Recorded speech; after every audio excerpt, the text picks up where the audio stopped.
Shalom, and welcome to another in our series of podcasts from Temple Beth, a dynamic center for conservative Judaism in Los Angeles.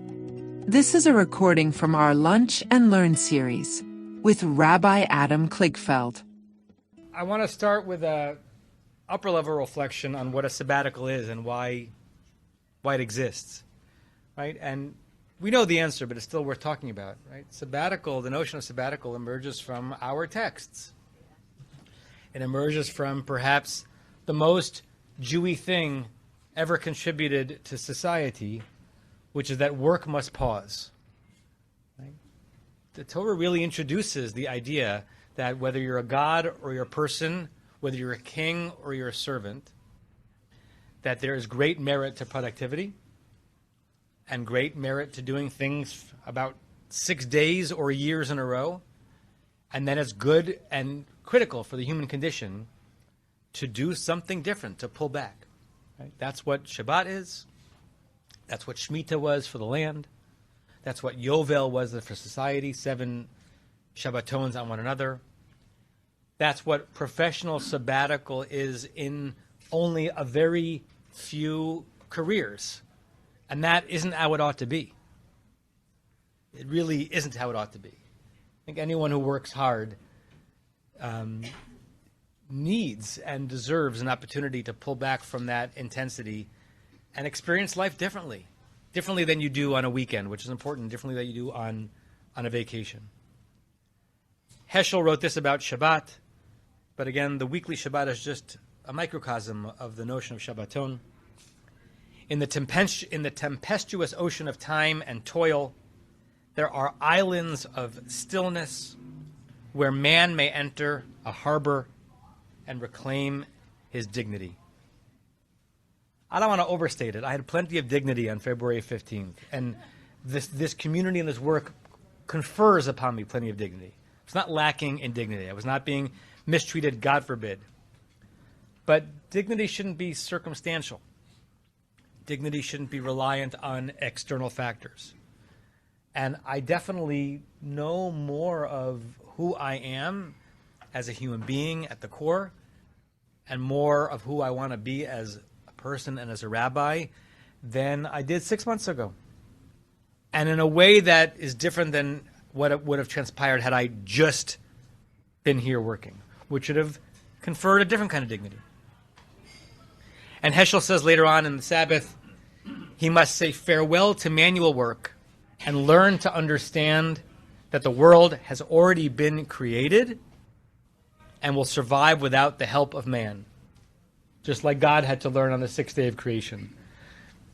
I hear this as Heschel encouraging us to become comfortable with your obsolescence, to recognize that no matter how central you think you are in a system, it can and it should live and thrive without you, and maybe even be better without you in some ways. First exercise I did with the senior staff when I came back this week was, I want to hear some things that didn't go well in my absence, maybe because I didn't prepare us well enough and it's important to hear. And I'd like to hear about some things that went better. Because sometimes when you remove someone from a system, other skills emerge, other possibilities that don't happen when there's a particular voice in the system happen. So this sabbatical was me once again trying to become comfortable with the fact that I love my work here and I do think that I offer something important, but that this community is much, much bigger than any one of us, including the person who holds my position. And I said more about this in the sanctuary as well, and this gives me an opportunity to also to experience and express that which I feel, which is deep, deep gratitude for those who made this possible. And those who made this possible are the lay leadership of this community who believes in sabbatical and who went in the direction that I encouraged us to a decade ago when I came back from my previous sabbatical, and I said, why should it just be the senior rabbi in the system who gets this opportunity, and now every single employee of Temple Beth has an opportunity to earn sabbatical with tenure? I'm so grateful for that vision. I'm grateful for Jackie and now Jen for picking up more work than they otherwise would have had to in my absence and blessing me with that expanse, and to Rabbi Schatz and to Rabbi Chorny and to Rabbi Shapiro and to Cheryl and to Dr. Rothblum. And I said this in the sanctuary, whose lives were harder, whose burdens were heavier, because I was having this experience. And that's, on some level, how it should be when you work and live in a community such as what we try to build. I also want to express gratitude to my dear friend and colleague, Rabbi Chaim Singer-Franks, who stepped forward, in addition to his own full-time work, to become another rabbi on this team and to share Torah and to be present in life cycle moments and to have this community who knows and loves you as a member really get to experience you as a rabbi and as a counselor and as a pastor. So thank you, Rabbi Chaim Singer-Franks, for what you did, really. Yes. I think of the image from Parshat B'Shalach, where Moshe is at the top of the mountain, and the only way he's able to sustain the energy to make sure that the battle is happening down below as it ought to is because Aaron and Hur are holding up his hands. Right? We don't know why the holding up of the hands was so significant to the battle down below, but the image is unmistakable that I'm no Moshe, but even a Moshe needed others' support to do the work well, and I'm sure his arms got heavy for Aaron and Hur. I'm sure that was a burden that they wished they could throw off at some point, but the issue was too important. And so I'm sure there were burdens that seemed too heavy for individuals and teams in this community while I was gone, and that they wished that they didn't have them, and I'm grateful that they carried them with as much earnestness as it deserved.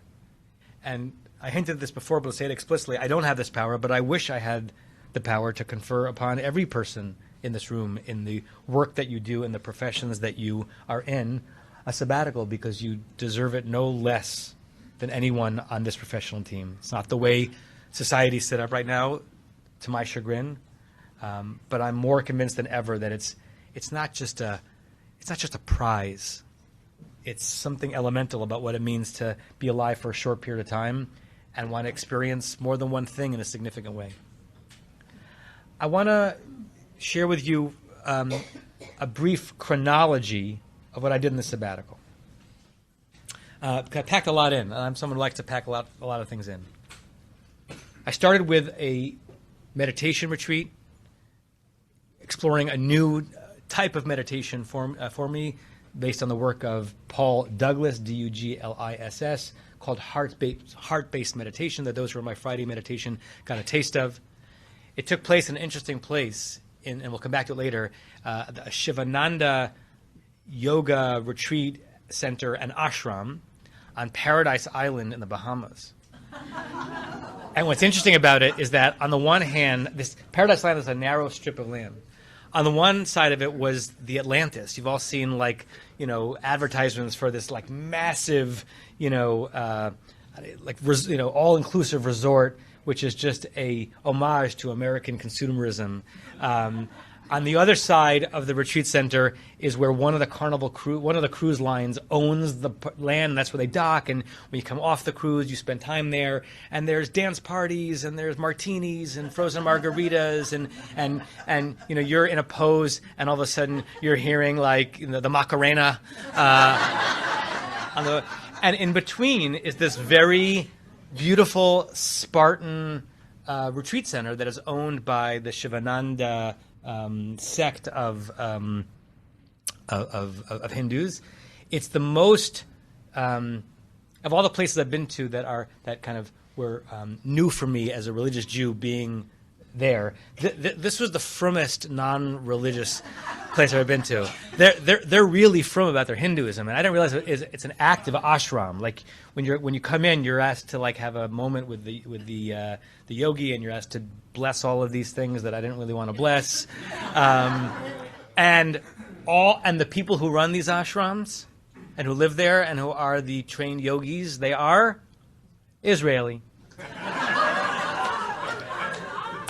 I didn't know that. I was at the first evening, you're sitting and you're doing chants and kirtan and teaching, and when they took on a certain voice and a certain accent,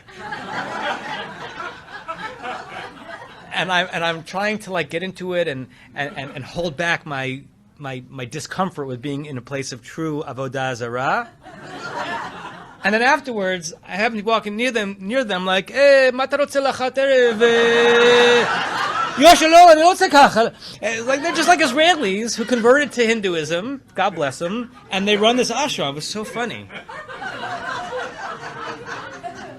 From there, I was supposed to go to New York to get my honorary doctorate for having survived the rabbinate for 25 years. JTS confers an honorary doctorate upon you after 25 years of service. Ziegler does it after only 20 years. I think it's because if you graduate from Ziegler, your work is harder. So you get it after 20 years. That was scuttled by a major northeast snowstorm, and no one could fly in and out of New York, so I guess I'm not an honorary doctor. The degree you get is a DD, a Doctor of Divinity. We call it a didn't die, because that's the only criteria. From there, I went for my first set of visits at San Quentin, doing some work inside the prison that I'll get back to. From there, I got a bee in my bonnet to go to the Pacific island nation of Mauritius. And I got to be in my bonnet, and sometimes I get these ideas, and I'm like, well, they're never actually going to happen, and I was able to happen. The reason why I got interested in it is because it's such a nerdy geographical thing. Mauritius is the landmass on the planet closest to the geographical antipode to Los Angeles. And I like the idea of getting on a plane in the North Pole and ending in the South Pole. You couldn't get farther. I don't want to get far from you. I wanted to get far from Los Angeles. and you. It was a crazy route. It was L.A., Amsterdam, Mumbai, Nairobi, Mauritius. By the time I got to my hotel in Mauritius, I had left my house in Los Angeles 50 hours before. The last flight from Nairobi to Mauritius was delayed after having traveling for like 41 hours. I was supposed to get to Mauritius in the daytime, and it was a pretty day. I got there at night, and it was a rainstorm. And here I am, having not slept in 47 hours, renting a car, driving on the left side of the road with a stick shift at night in a rainstorm, and packs of stray dogs everywhere.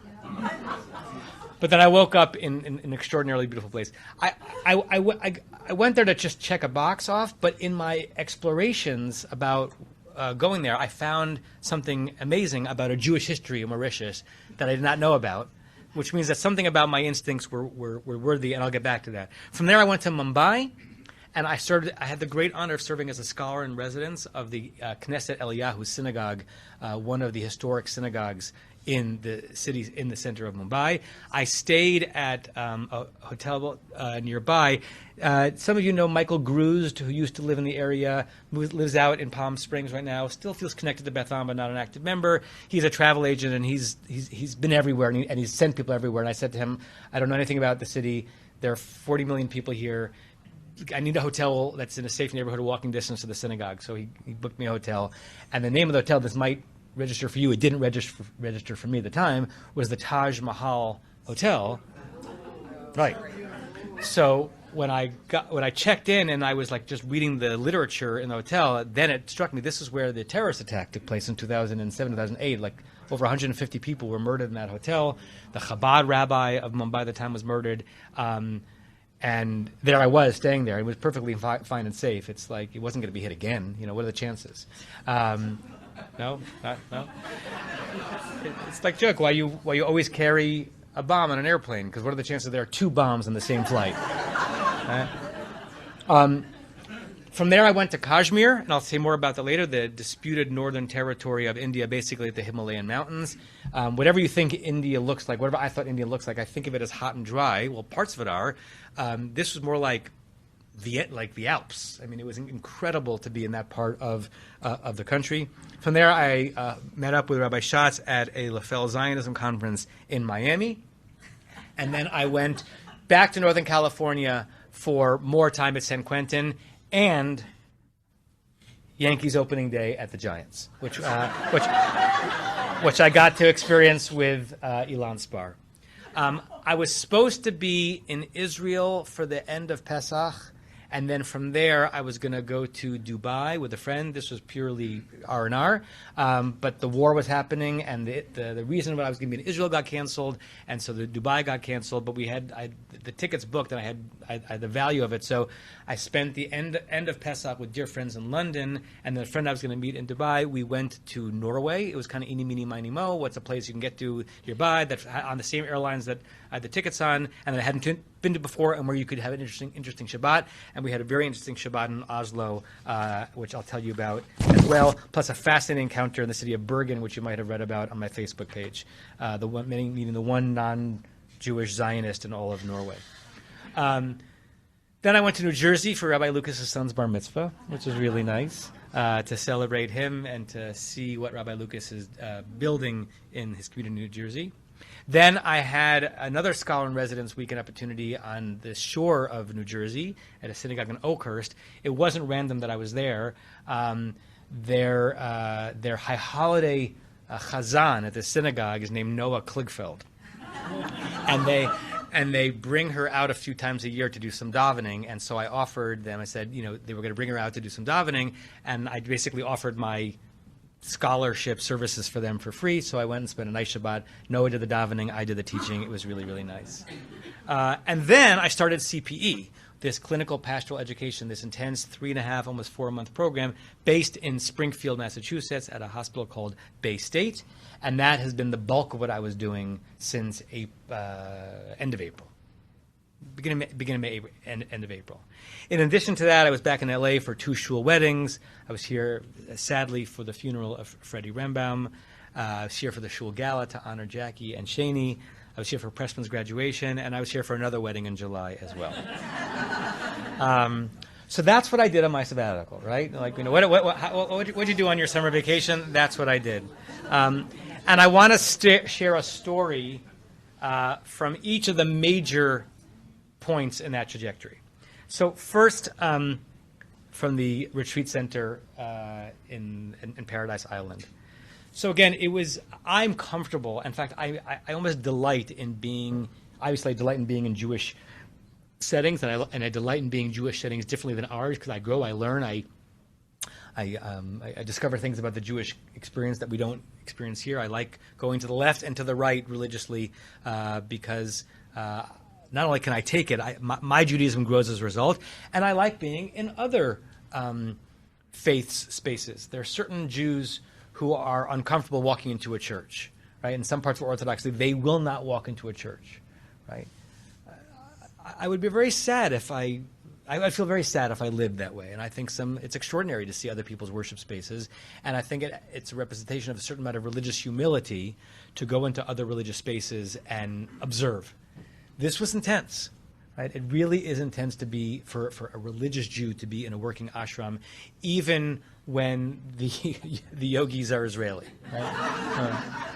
I told someone the story already that I was speaking to one of the women who runs the place, and at some point it was clear that I was a religious Jew. I was like putting on tefillin right in the center of the retreat center every morning, and Friday afternoon she took Noah and Aiden were there with me. She beckoned us over to like the staff quarters as the sun was going down on Friday night, and in the staff quarters is the place where the staff eats. They eat separately from where the people on retreat eat, and waiting in the staff quarters were 2 chalot. Not for us, but because the Bahamian cook who cooks for the staff of the retreat knows that these Hindus were Jewish and are Israeli, and they still feel a connection to some of the rituals, not the theology. And so she makes them 2 chalot every Friday. So I said Kiddush and bless the chalot and tried not to think about there are laws in halakha about tashmishe avodah zarah being connected to the appurtenances of idolatry, and I was getting really close. But it was also really nice to have challah on Paradise Island. Davening there was really interesting. I daven all the time, as you know. I'm a minyan guy. Sometimes when I daven, this isn't a good thing, I raced through it, and if you ask me afterwards, what were you pondering during your tefillah, I would say, I don't know. Right? I was surfing on the surface. And sometimes I have bursts where I, like Psukei de Zimra, I don't read every psalm quickly. I choose one psalm. I give myself permission to just actually be in a prayer experience with these words. It doesn't happen often enough. We've talked about this many, many times in this community. The Jews have been speaking about it for thousands of years. The tension between matbeah, the set, fixed text, and the pace at which prayers have to happen if people are going to come, creates an impossibility. Right? It really is hard to extract meaning, which is why when we do stop and say something slowly or sing it beautifully, that's a gift. Right? Including the Shema. When I left, we used to teach a tiny piece of halakha in between Mincha and Marav, the daily minyan. We've now switched it to Pirkei Avot. We might go back to halakha at some point. By interesting coincidence, the chapters of halakha that we were teaching, the rabbis were teaching between Mincha and Marav, right around I was leaving in February, was focused on the obligation to have kavanah, intent, when you say the Shema. Those words are supposed to mean something. Right? They're our declaration of faith. My batting average is very low for saying the Shema and pondering its meaning. My batting average is very low for meditating on the notion of Adonai who is Echad. And we don't really know what the Torah meant by Adonai as Echad. Is it a number? Is it that God is one and not others? Does it have to do with like a unity of all things, a singularity? But after davening for a week at the Shivananda Yoga Retreat Center, I have not said Shema without kavanah since. Because for me, I say this with no judgment of those who live that way and choose to live that way, zero. Right? I'm very much a believer in religious humility. I don't have any judgment for people who do not do religion the way we do, as long as they don't wield it in a way that causes horror for the world. And there are religions that do, and there are expressions of religion. I have no bad feelings for any Hindu on the planet or for their Hinduism.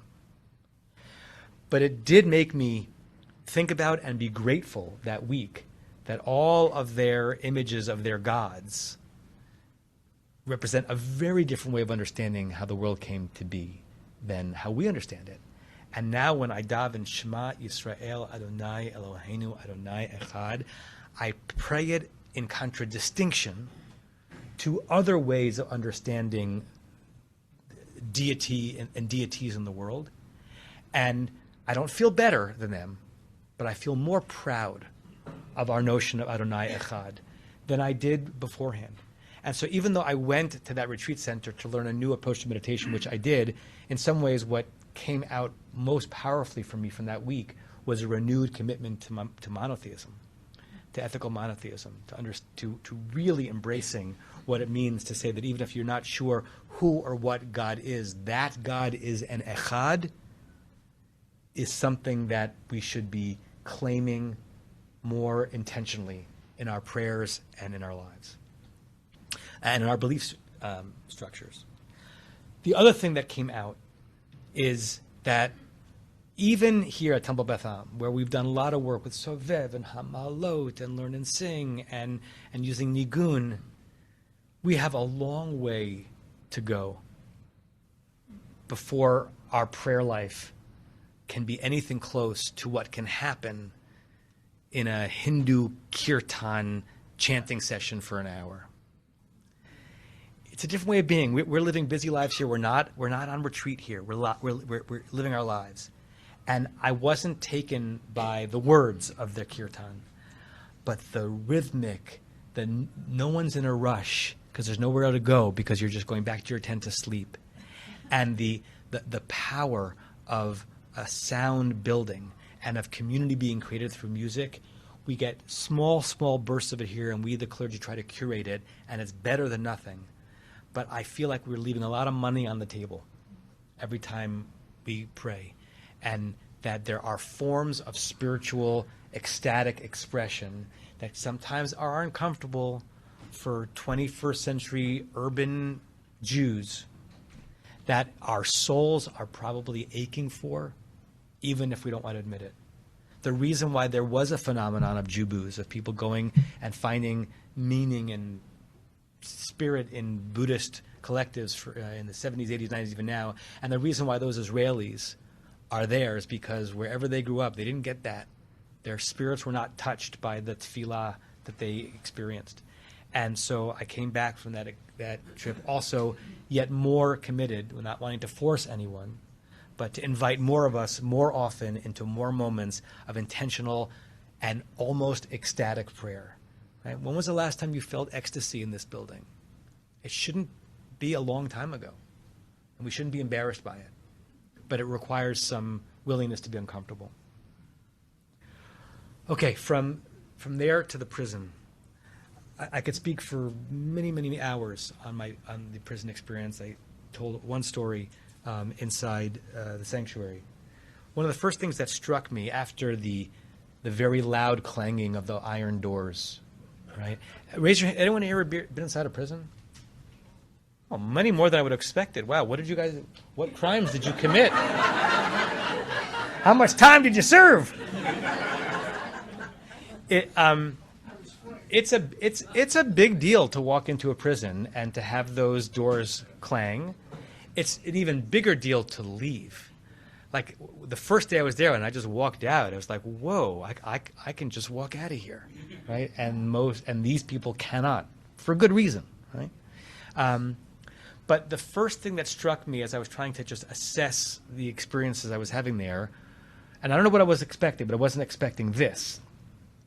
Every person I encountered was polite, well-mannered,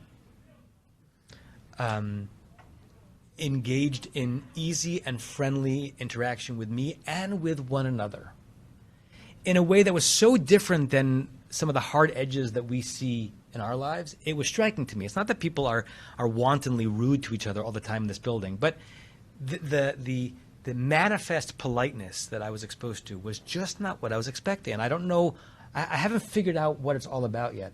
Part of it may be the fact that you better be polite in prison. And sometimes draconian discipline works. These are people who clearly had lived parts of their lives not very good at resisting some of their base urges. But in prison, if you're not polite, you will be punished. And that extracted from these men, it was only men that I was interacting with, clearly a politeness that they were capable of. Some people are not, and they're in a different ward, right? But most of San Quentin, by the way, I don't know if you know this, I didn't know this too much before I went there, some of the reforms that Governor Newsom has put into place, it's not the place of horror that it once was in terms of the worst of Americans, the state's criminals. It still it doesn't really host the population of those on death row. There is a specialized building for people who are more maximum security, but an enormously high percentage of the inmates at San Quentin walk around the campus on their own. They're walking to exercise. They're walking to a program they're a part of, or they're walking to their work duty. I'm not romanticizing it. I wouldn't want to live there, but it is more liberating or liberated than I would have imagined, and people are polite to one another, and I actually found it refreshing. I thought I'd have to be more on guard there. Soon I learned that I could actually be less on guard because everyone is on exceedingly good behavior there. I shared this in the sanctuary as well, but I want to share it with you, that I got to mentor with Rabbi Paul Schlefar, who is the chief, the full-time rabbinic chaplain at San Quentin. Not many prisons have full-time rabbinic chaplains. Because not every religious denomination has enough people present, and the prison doesn't have enough resources for it, they don't all have their own full-time chaplain. So, for instance, Rabbi Paul Schlefar is both responsible for the Jewish inmates and also the Native American inmates, because they don't have a Native American chaplain. So I was there a few weeks before Pesach, and the big anxieties on his mind were making sure that he had all the food he needed for the Seder that he was going to run for the inmates, and that the sweat lodge on the yard had enough wood in it to keep the fires going, because in the Native American religious tradition, that's part of their spiritual life. It's not just a sauna. And he's responsible for it because he's their guy. So he is in some ways a rabbi to the Jewish prisoners, but he walks around the campus, the prison, as like an angel, and everyone wants some time with him because they know he can get things done, and he's a very good and kind man. But he's not a friar. He's not a sucker. He doesn't just listen to people's sob stories and assume that they're all coming from an earnest place. But it was actually extraordinary for me to watch him walk through and have so many different types of people come over to him and greet him and shake his hand and wish Rabbi Paul Schlafar a good day. But the most amazing thing that happened in the prison is the following. So he has a team of prisoners who are assigned to him, and they're probably on rotation, but you do some work when you're in prison. And so some people are assigned to the chaplain's office. So I got to know some of them. One of them is this guy who, again, if you met him outside, you would just think he was a well-mannered, very well-educated, well-spoken professional of some sort. Outside of prison, he was a musician and a music teacher. And he is a whiz. And one of the things he's done, I think he's been in prison 8 or 9 years, is he's created a band and taught people how to play instruments. And one of the things that the band plays at is Kabbalat Shabbat services. And he showed me the binder of the music that they use for their services, and they don't have access to the computer technology that we take for granted, so that's not printed out, right? A lot of it is handwritten notes that he has written and then transcribed for this instrument or that. They have no access to the internet. They have an intranet, so they have some internal things they can access, but they can't just pull up Spotify. So the only way that new music gets into the prison is if somehow someone like a CD arrives, and one of them listens to the CD, and occasionally a CD of Jewish music would arrive, and he would listen to it and like it and transcribe it and then teach his band how to play it. So he's showing me the songs that they're playing for different parts of the service, and they get to L'Chadodi. I don't read music. I have good musical instincts, but I can't look at music and know what that says. So I said, can you sing it for me so I know what tune you use? 'Cause I want to know if they use a tune that we do. And he started singing this. Lecha dodi likrat kala penei Shabbat nakabala, which was composed by where? Here. He composed that tune when he was our musical artist in residence, when he was living on Corning and turning the Corning properties into like a young Jewish hangout. Rabbi Paul, this guy, not Rabbi Paul, he's never heard of Josh Roshowski. He's been in prison longer than Josh Roshowski's been a rabbi, and then some. He has no idea who he is. But somehow that tune got into prison. He doesn't even know it wasn't written for L'Chadodi, because it was written for Achama Merosh. And that's the tune that they use at San Quentin Kabbalat Shabbat services. And I said to him, that was composed in my synagogue by someone that we hired. You're not allowed phones in the prison, obviously. So as soon as I left that day, and I'm driving back to where I was staying with my friend in Oakland, I call Rabbi Josh Roshowski. I'm like, you're never going to guess where I was. And it was so moving to Josh that his music is being used to bring people a sense of spirit in prison. It was so moving to this guy that this rabbi who came to visit him knows the composer of this music. I actually floated this idea to Josh, and he's thinking about it. I said, I want you to come with me to San Quentin and do a concert. The press will be amazing, Josh. And he's coming to us in November, and I tried to say to him, come a day early, we'll drive up to San Quentin, you'll do a concert. But he had something on either end of it. But he's open to it. I think that would be extraordinary for him to put on a free concert for the Jewish inmates of San Quentin who have gotten used to his music. Now, I learned the guy's name who did this, who's the band leader. And this is the incongruity of the experiences that I had and the challenge, but also the opportunity of what it means to chaplain to such people. You're not supposed to ask people what they did to get into prison. They bring it up, it's on them. But you're not an interrogator. But there's such a thing called the internet. And I went outside the prison, and I remembered his name, and I looked it up. This man, who has done beautiful things inside prison, who's created a band, who's bringing spiritual harmony to services, who's helping Rabbi Paul Schlefar, who couldn't have been nicer, is guilty of some pretty heinous crimes. The kind that will make you just twitch in discomfort. He should be in prison. Should he be in prison for the rest of his life? I don't know. That's not my field. It's a good thing that society was protected from him for this amount of time. It's also a really good thing, and I think this is rare in the American penal system, that currently San Quentin is set up to actually foster rehabilitation. Because at some point, most of those people will be let out. And we'd like to think that what they experienced inside there was not so horrific and demeaning and dignity depriving that they're actually able to have grown into being people who could contribute positively to society. And Rabbi Paul Schlefar is a significant piece of that, both to the Jews and to the non-Jewish inmates. So it was a beginning of an interesting thought process for me in terms of how I think about the incarcerated population. And Rabbi Paul Schlefar said to me, he's like, the jury and the judge have spoken. That's not my job. The jury and the judge have spoken. My job is to interact with them as human beings, if they're Jewish, as Jews, as people with souls, hurts, needs, and be as good to them as possible. And I found that profoundly inspiring, even and especially knowing some of the horrific things that some of them did. Past the judgment, just offering presence and love and trying to rehabilitate a broken soul. Mauritius. This incredible story that I knew nothing about, and I know a lot about the Shoah.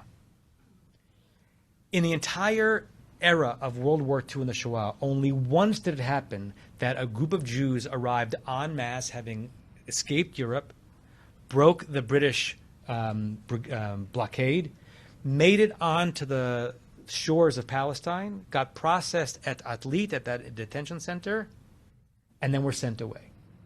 Individuals were sometimes sent off by the British, but no group of Jews en masse made it and got sent away except for one. There was a series of 3 boats that came, Jews from Hamburg, from other cities, forgot where, in Eastern Europe. 3 boats turned into 2 boats. You know, the boat was foundering. It's a crazy story. But eventually, about 1,200 of them arrived on 2 boats in near Haifa. They got processed. They made it onto Eretz Israel. And for reasons which I still don't understand, but I'm still doing research on it, the British decided that this group of Jews had to go and sent them away. And where did they send them? To the island of Mauritius. 1,200 Jews from Eastern Europe survived the Shoah on the island of Mauritius, went through the Suez Canal. Mauritius was a British protector at that point. What's that? 41? No, 41. 41. They left from whatever part of Eastern Europe the Nazis hadn't gotten to completely yet. When I first read about the story, I thought, well, that's not a bad way to spend a Holocaust, because Mauritius is like this beautiful Pacific island. But when I got there, I learned that it was much darker than this. The British did not treat them as refugees. My cousin Yisrael Adad, who was the Zionist patriarch of our family, he always said, and he was part of the Lehi, who fought with the Irgun underground, he had much more antipathy towards the British than the Arabs. The Arabs, at least, were fighting for what they considered to be, and what it was in many ways, their home. The British were just disgusting to both sides for no reason. He hated the British. The British treated these 1,200 beleaguered Jews as enemy combatants, brought them to Mauritius, put them up in a prison, separated the men and the women. So they survived. They were not in Hitler's grasp, but they lived in terrible, terrible prison conditions. That's a beautiful island when the weather is good. It's a terrible place to be if you have no cover for typhoon and for terrible rain and wind. At some point, there was a bit of a insurgency or about a discontent that was expressed. People were getting letters out to their relatives, and that was eventually getting back to the British, and particularly the separation of men and women. And there was a short-term reprieve where the women from the men's prison and the women's prison could meet each other. 9.5 months later, there was a baby boom. Because we are who we are in those 4.5 years that these Jews were in Mauritius, They founded a Maccabi League. They printed a newspaper. They coined a shekel. They still some exist, a Mauritian shekel. And I kid you not, they founded not one synagogue, but two. Because the joke is real. And so it's in there's a museum right near where the prison was that is relatively new that I learned about, and so I drove up to visit it. They were not expecting me. I mean, no one who goes to Mauritius, and if you go to Mauritius, who goes to this museum? By the way, I learned that Mauritius, to the South African somewhat affluent community, it's their Hawaii, because it's about the same distance from Cape Town, Johannesburg, as Hawaii is from here. So it's a 4.5-hour flight from there, and you're in the middle of paradise. And it is, some parts of it are extremely paradise-like. I went to this museum. It's a tiny but extremely beautifully curated museum, not a lot of visitors, and I met the woman who's the docent. Okay. She's a woman who's in her 60s. She's a Mauritian, which is an interesting ethnicity. It's a combination of like Pacific Islander and West Africa and Indian. Like over the last couple hundred years, those ethnicities have mixed. So they look very different than most people that we meet. She told me the story how she became the docent of this museum. She was working in a different museum. And at some point, she heard about this story. You're not taught this story if you go up in Mauritius. Not a very big place. No, it's not like it's a significant part of Mauritian's sense of its own history. So she was born in Mauritius, and it wasn't until she was in her late 50s that she even heard this happen. She got really intrigued by it. And she found a YouTube video that she kept watching because she was totally enraptured by it. The YouTube video was all in Hebrew, no subtitles. She didn't understand a single word that was spoken. But it was a man clearly talking about something, and they kept being images of him playing music. And what was clear is that he learned, he was a musician as a kid, and that he was in the prison in Mauritius, and something about him and the music teacher that felt very connected to. And this was a man already late in his life talking about this on the video. And she doesn't know why. She kept watching that video even though she understood it over and over again. A couple months later, a friend of hers heard that this museum was opening and they were looking for their inaugural docent. And the friend, who knew that she had got interested in the story, suggested she apply for it. So she applied for the job and she became the inaugural docent. She's the only staff member. She just sits there all day waiting for someone to come. She'd been working there about 2 years when one day a car pulled up in front of the museum and two people got out. Someone who looked like a Mauritian driver and an old man.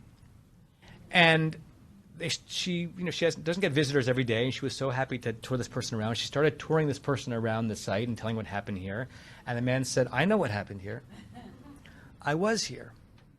It's a 90-year-old man celebrating his 90th birthday. His family took him on a Indian Ocean. I said Pacific Ocean, Indian Ocean cruise.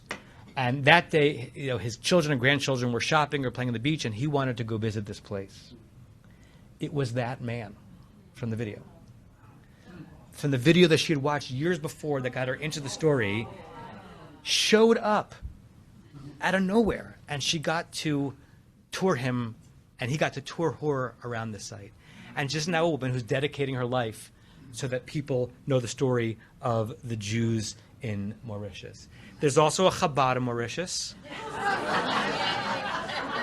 When you're applying for your Chabad residencies, right? Let's see, Pittsburgh or who wants Mauritius? This is a nice gig. This is a nice gig. So I spent Shabbat with Chabad of Mauritius, and there are a couple of Frenchmen there because there are direct flights from Paris and from London to Mauritius. I don't know why I didn't take any of them. And a good amount of French Jews, for some reason, with money, fly to Mauritius and get married there because it's very, very pretty. And so these were from Jews who worked for the caterer and had come to Mauritius for a month to do like 4 weddings. And so we got to hang out over Shabbat. So add it to your list. I also flew to a smaller island of Mauritius called Rodrigue. It looks like it's pronounced Rodriguez, but it's Rodrigue. The entire island is maybe, 4 miles by 8 miles, and surrounded by a very, very wide coral reef, so that it's imagine the crystal clear water of the Bahamas or the Maldives or whatever, even more so. And in most parts of the island, you can walk out about 3 miles, and it doesn't get above your waist because it's a coral reef shelf. It was extraordinary. Okay, Mumbai. I told you about being in the Taj Mahal hotel. The shul is interesting. There are 3 basic communities of Jews who've lived in Mumbai, and they come from different sources. Some of them are the Baghdadis, originally Iraqi Jews, that started coming to India in the 1800s and the 1900s for commerce and stayed.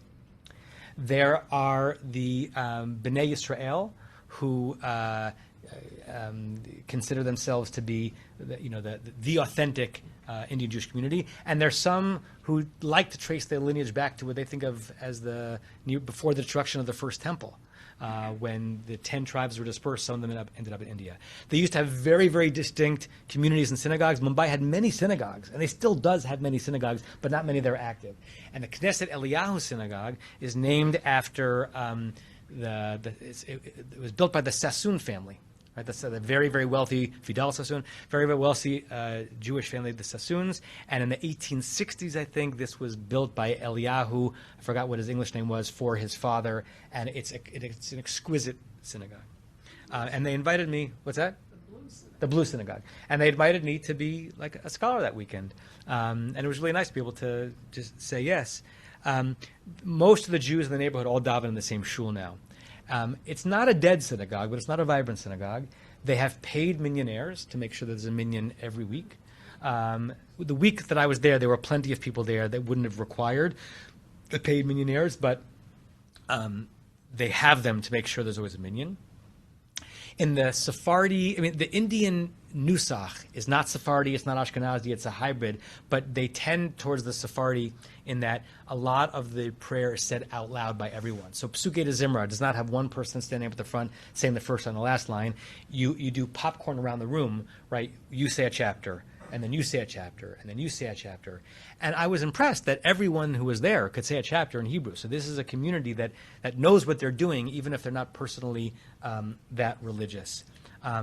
I could see from their reaction to what I was teaching that their exposure to Torah, and when I say Torah, I mean the Torah scroll, I mean Torah learning, is very canned and circumscribed.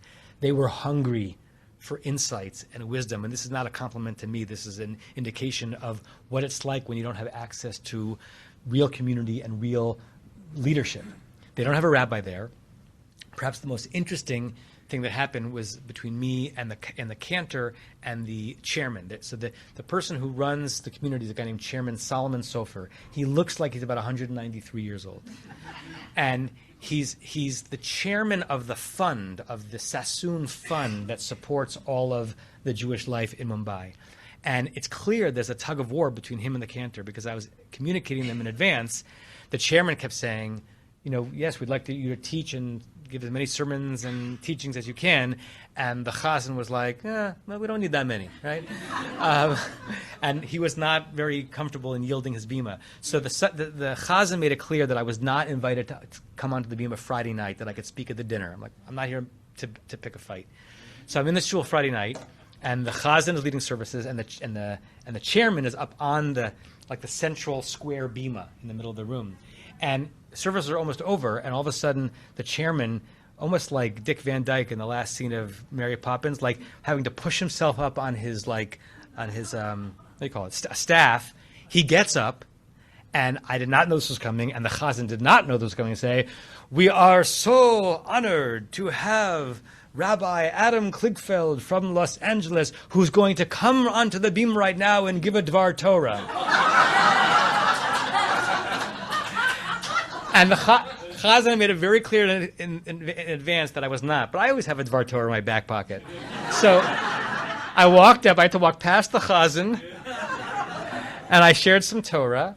And by the end of the Shabbat, we'd gotten to know each other, and it was fine. So after Shabbat, I wanted to do some research about these guys I'd met. So I looked up the chairman, learned about her story, and then I looked up the chazan. Chazan has a Facebook page.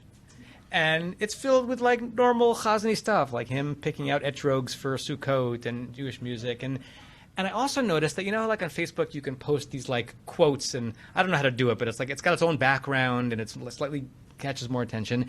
And he's quoting biblical sources and he's quoting rabbinic sources.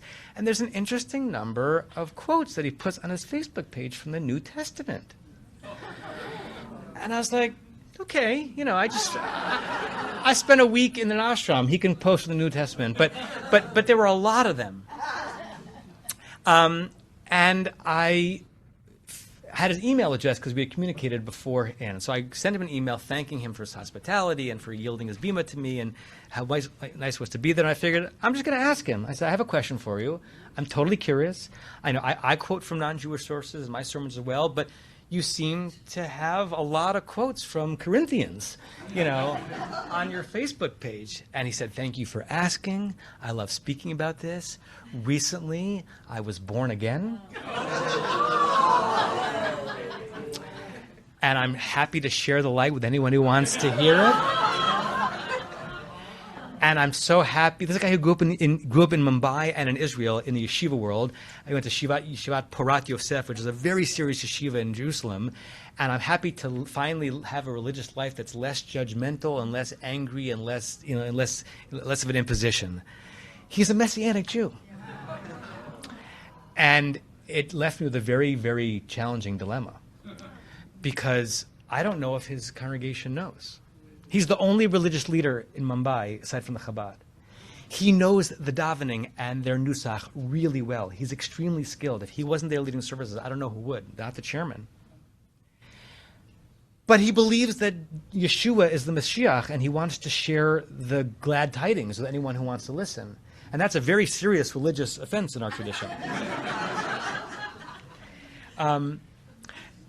There's someone I know who grew up in the Mumbai Jewish community who's active in bringing Jews to Mumbai, who's based in New York now, named Rachel Muslia, M-U-S-L-E-H. And she and I are still in a conversation months later to figure out, like, is there anything that should be done about this, right? And the answer is I don't know. Because if he were removed from the community, they'd be without leadership. But he is... He's living and he's leading a bit of a lie and a very, very troubling one. And I don't think this Mumbai Jewish community is on Facebook and seeing his posts. So I'm still feeling a little bit of anxiety about what role, if any, I have in working that out.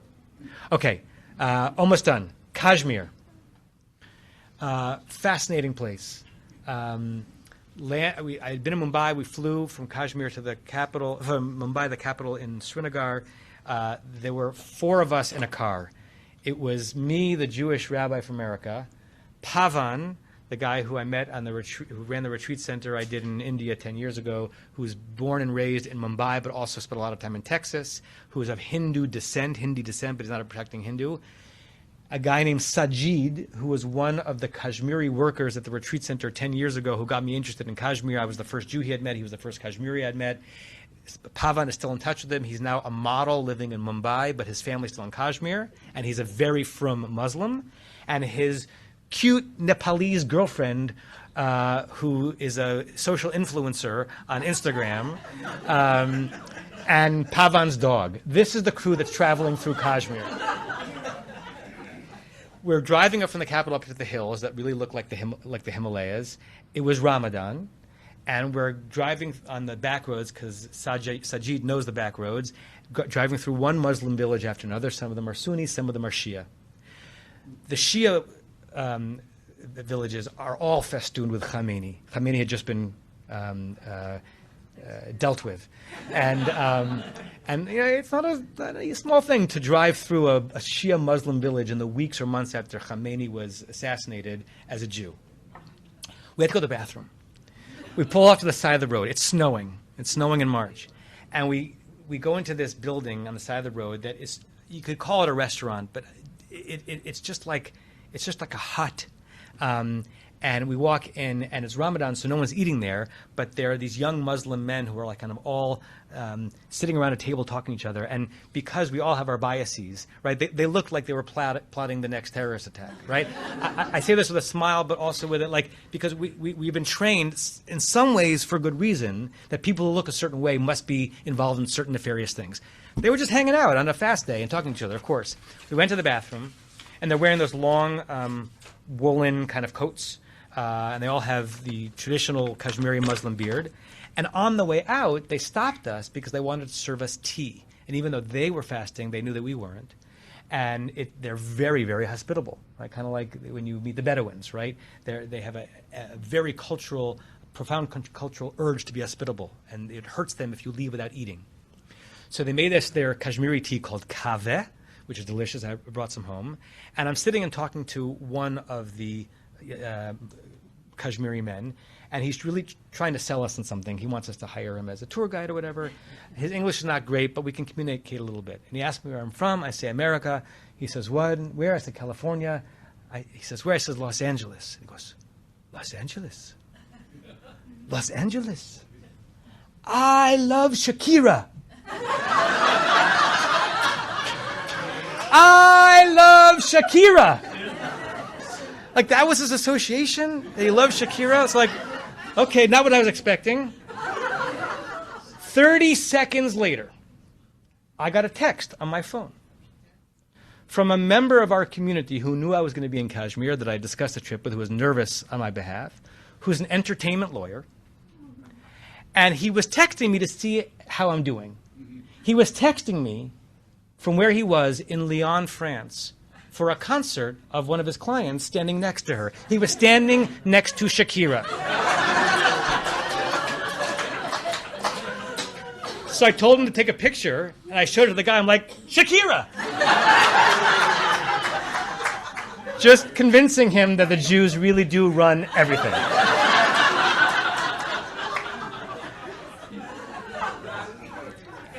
When I have more time, I'll tell you about the minor car accident and 3 hours in the Kashmiri police station barracks.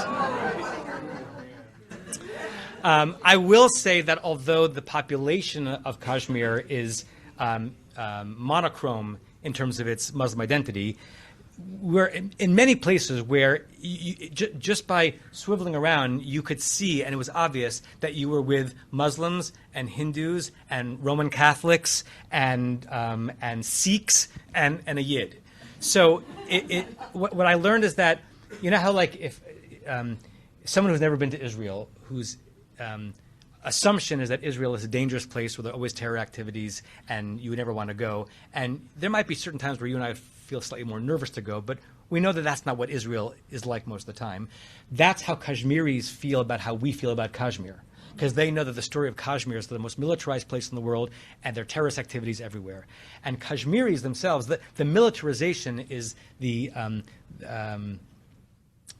Indian paramilitary presence, which Kashmiris feel is intentionally oppressive, imposed by Modi, who's a Hindu nationalist, who wants to not keep Kashmiris safe, but convince the world that Kashmir is dangerous.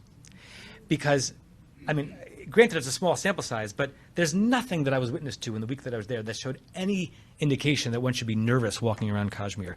But the paramilitary presence is intense. The paramilitary presence is imposed by India. They're Hindu, and the local police are Muslim, and there are not clashes like military, but there's tension between them. So it's not a comfortable place if you're a Kashmiri Muslim, because you constantly feel like you're underfoot. But it did not seem to be a particularly dangerous place. And being witness to the religious kaleidoscope was really wonderful. I told the story in the sanctuary. I'm going to tell it one more time because not all of you were there. On the last day, I was in a tiny dried fruit store that Pavan has been buying dried fruit from for years, and he wanted me to go, and he wanted me to meet the owner. It's a tiny little place in the middle of a shuk, far away from where any tourist would ever go. I'm wearing my kippah because Pavan said to me, Adam, you have to wear your kippah because you have to show you and them that there's no reason why a religious Jew shouldn't walk around Kashmir feeling fully safe. And so he's measuring out my dates. And again, this guy at Essential Casting, who there are parts of myself I'm not proud of that would be nervous to walk by in certain settings, is measuring that out, and he points to me, and he says, "You are a Jew." And I said, "Yes." And he points to Pavan. He says, "You are a Hindu." And Pavan said, "Yes." And he said, "I am a Muslim. Welcome to my store." And it was a really beautiful moment, reminding me that sometimes we're scared for good reasons and sometimes we're scared for no reason. And a little bit of letting down one's guard goes a long way in connecting human beings to one another.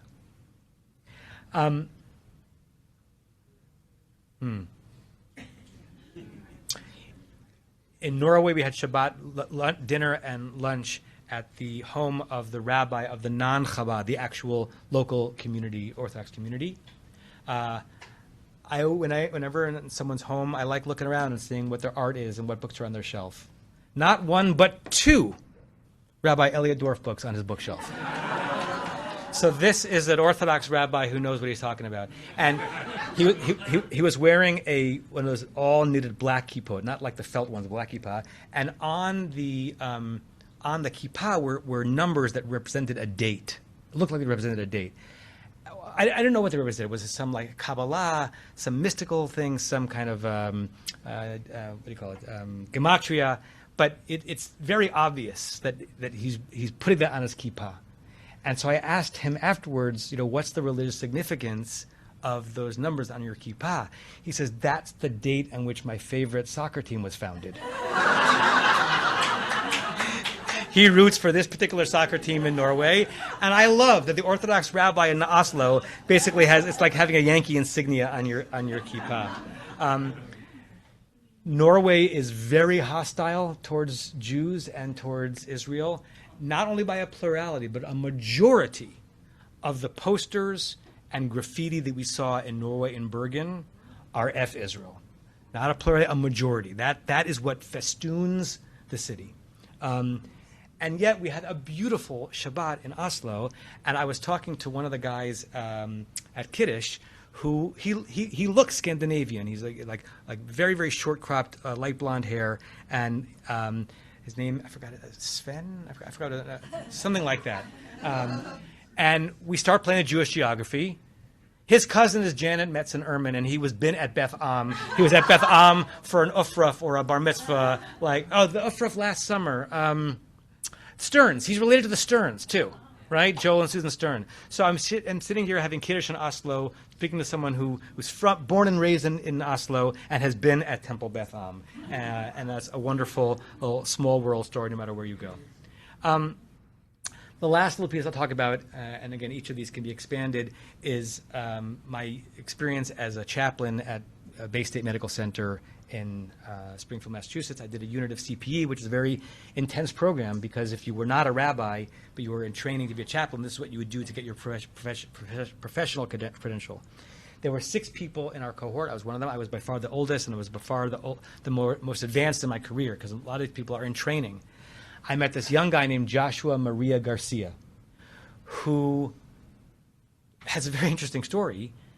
At one point, he was a rabbinical student at Boston Hebrew College, which is a non-denominational rabbinical school in Boston, until he realized a couple of years into his training that, no, I think I'm Episcopalian. And now he is studying to be an Episcopalian priest at the University of the South in Swanee, Tennessee. And he is a frum Episcopalian. At some point, I posted something on my Facebook page, and he commented on it because we became Facebook friends. And on his comment, my sister said, "How do you two know each other?" And I called my sister. I'm like, "How do you know him?" Because before he was Joshua Maria Garcia, Episcopalian priest, he was Joshua Berkowitz, and he was my niece Yael's bar mitzvah tutor.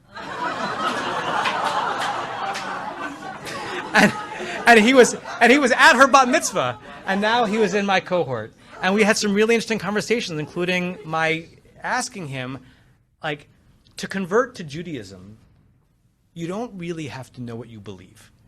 You have to know what you commit to doing. Right? We are not, for the most part, a dogmatic tradition. There's no reason to or way to convert to Christianity without not only knowing, but being certain about what you know. If you do not believe that Jesus is the Son of the Immaculate Conception and part of the Trinity, there's no reason or space for you to convert to Christianity. How could you become so certain? I wanted to know, like, how did you get there? I'm not judging it. I find it incredible. And he said he had an epiphany, like Saul on the road to Damascus, and he's as certain of that as he's ever been anything. God bless him, and I think he's actually going to be a very, very wonderful priest. I got to have as a mentor this woman named Ute Schmidt, who's from Germany originally. She's an ordained as a Unitarian Universalist minister, really open and progressive theology. And one of the things I learned about her from another colleague of mine who does CPE training in Boston is that after October 7th, in the Northeast unit, collegial group of CPE educators, Ute was the only one who was defensive, protective of, and generous towards the rabbis and the Zionists in that community, and that the CPE world became extremely unfriendly to Jews and Zionists after October 7th, and by accident I ended up being able to be her mentee for a few months and learned a lot from her. She's very committed to her work. The first week on the job, I have 3 floors that I'm responsible for, that I'm going in to do chaplaincy, and 75% of the patients at Bay State Medical Center are Roman Catholic, or at least identify as Roman Catholic. And there was someone who identified on her chart as Bahai. That would be a fascinating spiritual care visit. I don't know a lot about Bahai. I don't know a lot of interactions that I had with people who are Bahai.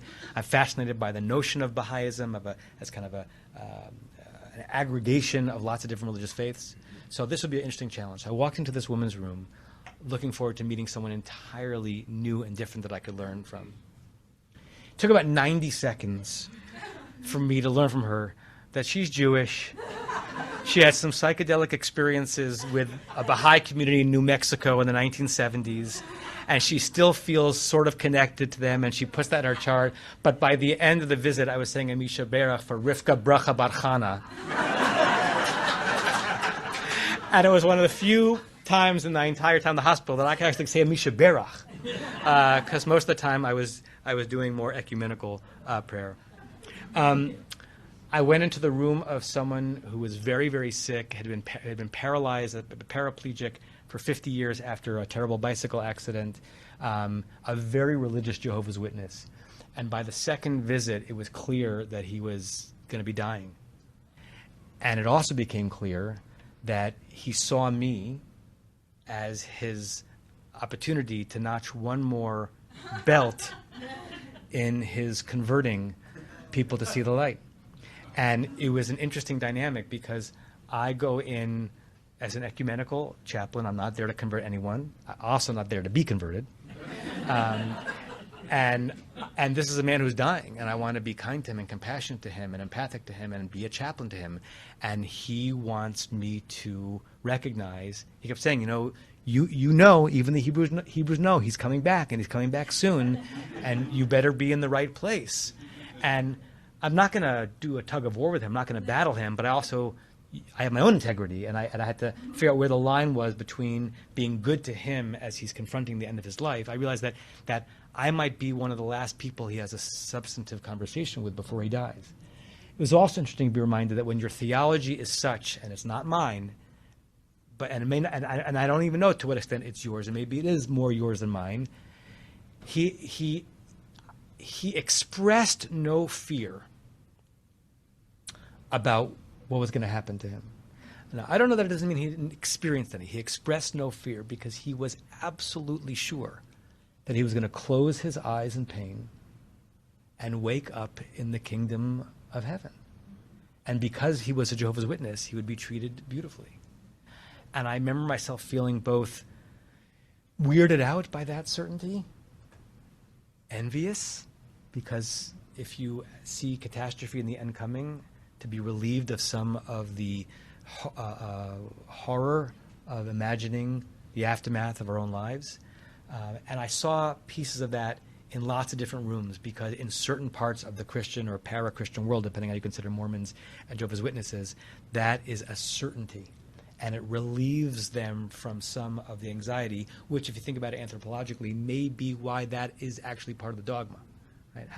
How dogma got to be, how certain belief structures got to be part of religions, may be a response to the anxiety of what it means to be a human being. Right? If we jump out of like Torah Missinai and jump into people who are curious about the development of religions, that's a pretty good thing to build into your religion because it keeps a lot of existential fear at bay.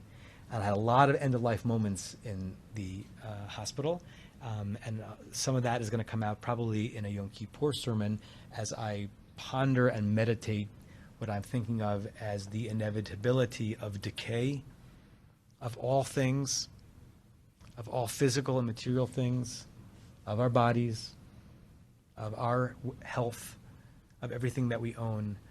I got smacked by that reality over and over and over again in the hospital. It gave me renewed admiration for the physicians, the nurses, and the chaplains who do this work every day. I couldn't. I have reverence for those who do. It was too much for me. I found prison lighter than hospital. If I ever do a post-pulpit part of my career doing chaplaincy, I can imagine myself behind bars more than I can imagine myself in the ICU. This is still a very raw experience for me. I'm still processing it, synthesizing and imagining the applications of my experiences to my work, to my interactions with you, and still hope that I get in my life and my work to be on a continued meandering and journeying to different realms that you don't always get to touch in your own work, and also come home very much dedicated to being present with all of you and continuing to build out this extraordinary community. I missed you a little bit. I love you a lot. You've been listening to another in our series of podcasts from Temple Beth Am, a dynamic center for conservative Judaism in Los Angeles. If you enjoy these podcasts, we invite you to write a review on the Apple Podcast website or wherever you get your podcasts. For more information on Temple Beth Am, Los Angeles, please visit www.tbala.org.